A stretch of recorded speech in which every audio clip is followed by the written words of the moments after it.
అమ్మయ్య, చివరికి మాత్రం గెలిచింది కదా, గెలుస్తుంది, గెలవాలి అని విధంగా అంటూ వెళ్ళండి పిల్లలు, త్వరగా రెడీ అయి రండి, మనం వెంటనే వెళ్ళాలి అని ఈ విధంగా చెప్పగానే వెంటనే పిల్లలందరూ కూడా రెడీ అయి బాగి దగ్గరకు రాగానే వెంటనే బాగి పిల్లల్ని తీసుకొని అలా నడుచుకుంటూ వెళ్తూ ఉంటుంది.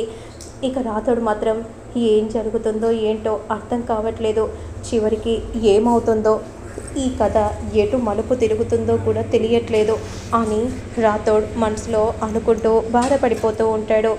ఈ పెళ్ళి మాత్రం జరగకూడదు, ఈ పెళ్ళి జరిగితే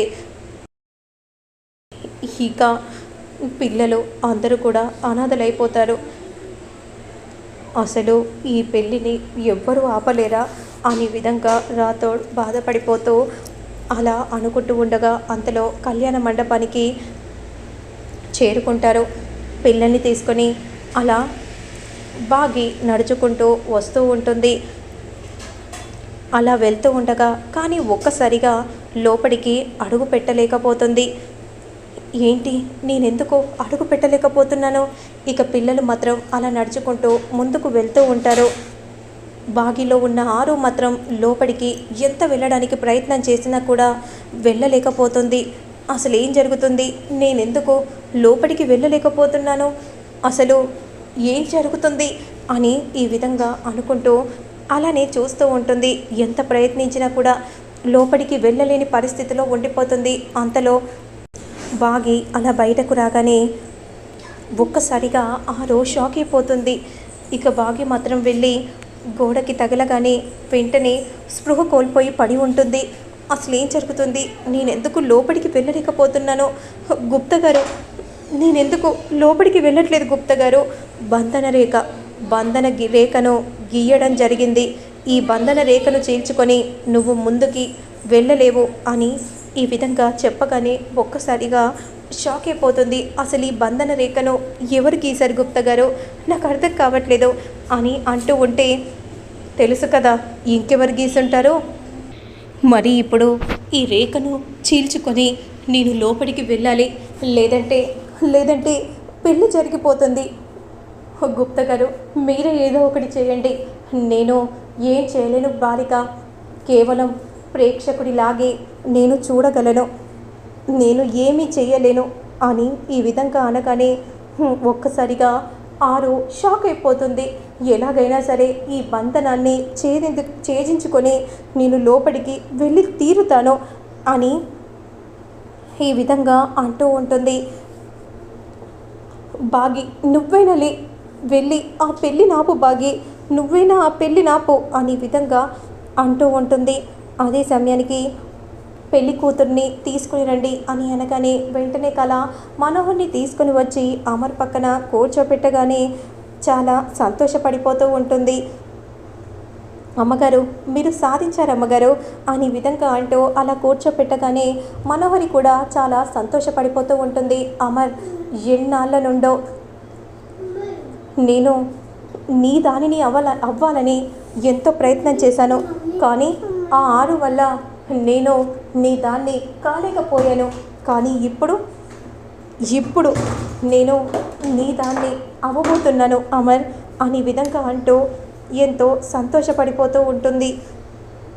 పంతులు గారు మంత్రాలు చదువుతూ ఉంటే అంతలో మనోహరి సైగ చేయగానే త్వరగా తాళి కట్టించు అని అనగానే, బాబో గట్టి మేళం వాయించండి, ఇదిగోండి బాబు అని విధంగా అంటూ మంగళసూత్రాన్ని అమర్ చేతికి ఇవ్వగానే వెంటనే అమర్ అలా మెడలో తాళి కట్టబోతూ ఉంటే ఒక్కసారిగా ఆపండి అని అంటూ బాగి రాగానే అందరూ షాకింగ్గా అలానే చూస్తూ ఉంటారు. ఈ పెళ్ళి జరగడానికి వీల్లేదు అని ఈ విధంగా చెప్పగానే, ఏంటి బాగి ఏమంటున్నావు? అవును, ఈ పెళ్ళి జరగకూడదు. అప్పుడు వెంటనే మనోహరి మాత్రం, చూసావా అమర్, ఈ పెళ్ళిని ఆపడానికి వచ్చేసింది, కానీ తనపై నింద పడ్డా కూడా, కానీ తను మాత్రం నన్ను మాత్రం నా జీవితాన్ని అందరి ముందు నాశనం చేయాలని కోరుకుంటుందమ్మా.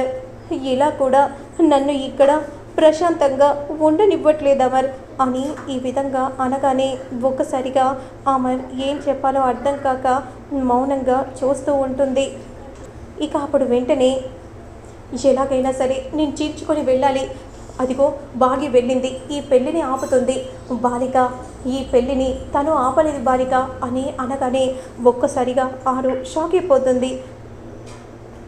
ఏంటి గుప్తా గారు ఏమంటున్నారు? పెళ్ళిని బాగి ఆపలేదా?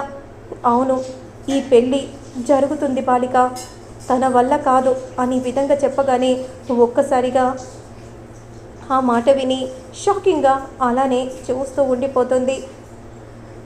ఏదో ఒకటి చేస్తాను, అప్పుడు వెంటనే దేవుడితో సావాసం పెట్టుకుంటుంది.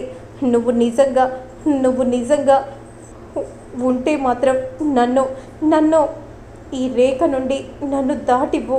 నేను ఎప్పుడు ఏది అడగలేదు, నా ఆయుష్ కూడా తక్కువ సమయంలోనే తీసేసుకున్నావు, అలా అని కూడా నిన్ను ఎప్పుడు ఏ రోజు ప్రశ్నించలేదు. కానీ నేను ఇప్పుడు అడుగుతున్నాను, నన్ను ఎలాగైనా లోపలికి పంపించు అని ఈ విధంగా దేవుడికి మొక్కుకుంటూ ఉంటుంది. ఇక మరోవైపు మాత్రం అమర్ ముహూర్తం దాటిపోతుంది, నువ్వు తాళి కడతావా లేదా అని అనగానే వెంటనే బాగి మాటలు వినకుండా అమర్ అలా మనోహరి మెడలో తాళి కట్టబోతూ ఉంటే, ఆగండి బాబు అని పంతులు గారు అనగానే మనోహరి కోపంగా చూస్తూ ఉంటుంది. ఏంటి పంతులు గారు, ఏమైంది, ఎందుకు ఆపుతున్నారు? ముహూర్తం దాటిపోయింది, ఇంకో 15 నిమిషాల్లో మరొక ముహూర్తం ఉంది, ఆ సమయానికి తాళి కట్టండి అని అనగానే, ఇంకా 15 నిమిషాలు నేను ఎదురు చూడాలా అని కోపంగా అంటూ ఉంటే, అమ్మ అంతలో వెళ్ళి ఆ తులసి చెట్టుకో నువ్వు మొక్కుకొని రామ్మా అని విధంగా అనగానే, సరే పంతులు గారు అని అంటూ మనోహరి వెంటనే అలా బయటికి వచ్చి తులసి చెట్టుకు మొక్కుతూ ఉండగా బాగి కోపంగా మనోహరి దగ్గరికి వెళ్తుంది. అసలు ఏమనుకుంటున్నావు బాగి, నువ్వు ఎన్ని చేసినా సరే నువ్వు నన్ను ఏమీ చేయలేవు, ఎందుకంటే ఈ పెళ్ళిని ఆపడానికి వచ్చావు, ఆపావా? లేదు కదా. అమర్ నా మెడలో నీ మాటని కేర్ చేయకుండా తాళి కట్టబోయాడు.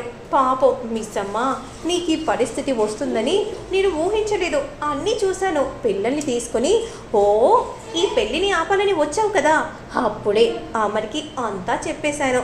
ఈ పెళ్ళిని ఆపడానికి నువ్వు వస్తావని, కావాలని గొడవ చేస్తావని అదంతా ముందే మ్యానిపులేట్ చేసి వంచేశాను మిస్సమ్మ అని అనగానే ఒక్కసారిగా షాక్ అయిపోతుంది. ఇక కోపంగా, ఇప్పుడు నేను బాగిలో దూరగలను కదా అని అంటూ పరిగెత్తుకుంటూ బాగిలో దూరగానే, ఏంటే నా మొగుడిని నువ్వు పెళ్లి చేసుకుంటావా, నేను ఉండగా అలా జరగనివ్వనే అని విధంగా అంటూ వెంటనే గట్టిగా అక్కడే ఉన్న కర్రతో కొట్టగానే మనోహరి క్రింద పడిపోతుంది. వెంటనే బాగి ఒక మూలకు పడేసి ముసుగును మీద వేసుకొని మనోహరిలా లోపలికి అడుగు పెడుతుంది.